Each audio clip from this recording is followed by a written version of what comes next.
안녕하세요. 해피 뉴이의 유신영 원장입니다. 저는 오늘 어지럼증 자체의 설명을 좀 드리고자 합니다. 어지럼증의 구체적인 질환에 대해서 이 병은 이러이러한 질환이다 라고 설명을 하는 그 유튜브를 비롯한 많은 컨텐츠들은 있는 것을 알고 있는데요.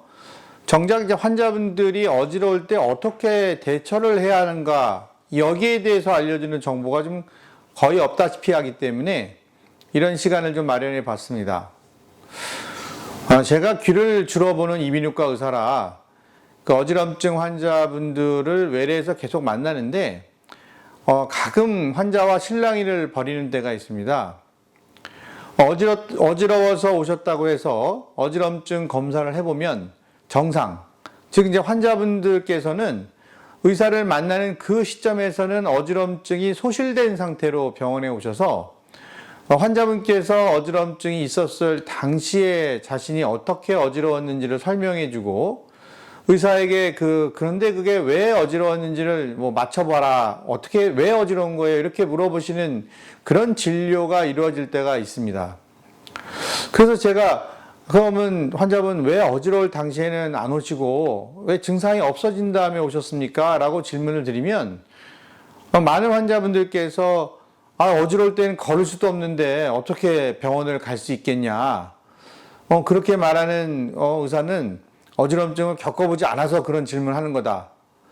지금은 그나마 어지럼증이 좀 나아져서 병원에 왔다. 이런 식으로 대답을 하시면서 제게 그 환자분들의 어지럼증에 대해서 공감해주지 못하신다는 그런 식의 말씀을 해주시는 분들이 계십니다.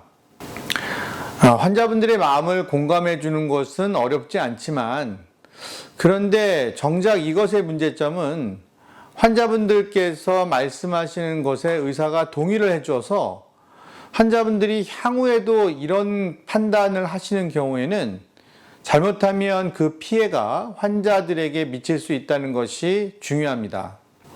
제가 이해를 돕기 위해서 예를 들어서 설명을 드려보겠습니다. 과거에 이석증이라는 병을 앓았던 분께서 이석증은 원래 재발을 잘하는 병이고 저절로 낫기 때문에 환자분들께서 이번에 발생한 어지럼증도 이석증이겠거니 하시고 병원을 방문하지 않았다고 가정을 한번 해보시기 바랍니다. 실제 이러한 일이 흔하게 발생하기도 합니다. 그런데 집에 수일 동안 있다가 아무래도 어지럼증이 없어지지 않을 것 같아서 병원에 방문하였더니 의사 선생님께서 환자분 뇌경색이 진행이 되셨네요. 왜 이렇게 늦게 오셨어요?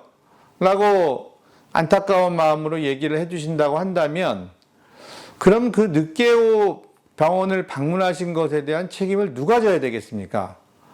참으로 안타까운 경우가 되겠습니다. 대부분 이런 경우는 또 환자분들께서 이렇게 말씀을 하십니다. 전에 이석증을 알아서 이번에도 이석증인 줄 알았죠. 제가 잘 모르니까요. 그런데 한 번 더 생각을 해보시기 바랍니다. 잘 모르시는 분께서 왜 본인의 어지럼증 진단을 스스로 이석증이라고 진단을 내리시고 판단을 하셔서 병원에 안 가시고 집에 계셨는지, 그리고 늦게 가셨는지를 말입니다. 이게 우리나라 의료 현장에서 지금도 일어나고 있는 안타까운 상황입니다. 정확하게 자신의 상태를 아시고 계신 극히 일부 환자분들을 제외하고는 어지러울 때는 일단 전문의를 만나셔서 자신의 상태를 정확하게 파악을 하시는 것이 매우 중요하다는 것을 다시 한번 강조드리고 싶습니다. 그렇다면 어지러울 때는 병원을 방문하시는 것이 좋다고 말씀을 드렸는데, 진짜 이런 때는 반드시 꼭 병원을 가셔야 되는 경우에 대해서 말씀을 드리겠습니다.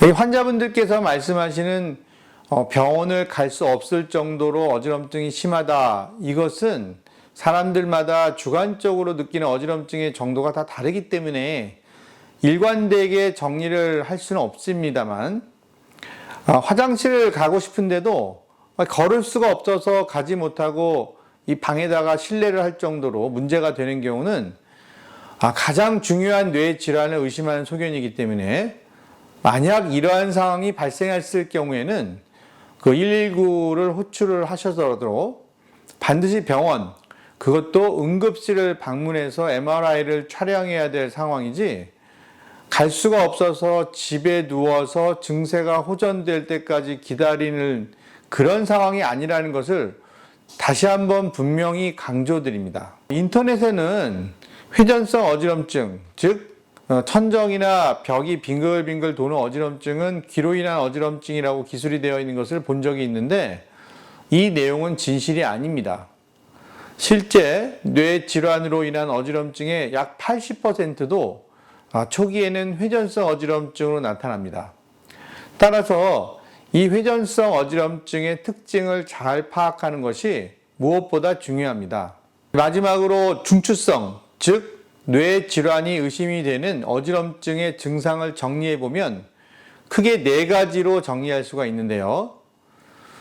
첫 번째는 화장실도 가지 못할 정도의 심한, 혼자서는 아무리 정신을 차리고 걸으려고 해도 좌우로 휘청거리는 그 보행실조라는 것을 동반한 어지럼증. 두 번째는 지금까지 한 번도 경험해보지 못한 심한 두통을 동반한 어지럼증. 환자분들의 표현에 의하면 머리를 망치로 때리는 것 같다, 이렇게 표현하시는 환자분을 제가 뵌 적이 있습니다. 세 번째는 움직이지 않고 가만히 누워 있어도 천장이 빙빙 도는 그 회전성 어지럼증의 강도가 점점 더 심해지는 어지럼증. 네 번째는 말이 어눌해지거나 감각 이상 또는 그 안면 마비 등의 마비를 동반한 어지럼증. 이러한 증상 중에서 어느 하나라도 해당이 되시면 아무리 어지럼증이 심하다고 하셔도 반드시 병원을 방문하셔야 합니다. 이상으로 어지럼증 증상이 있을 때 대처하는 방법에 대해서 알려드렸습니다. 감사합니다.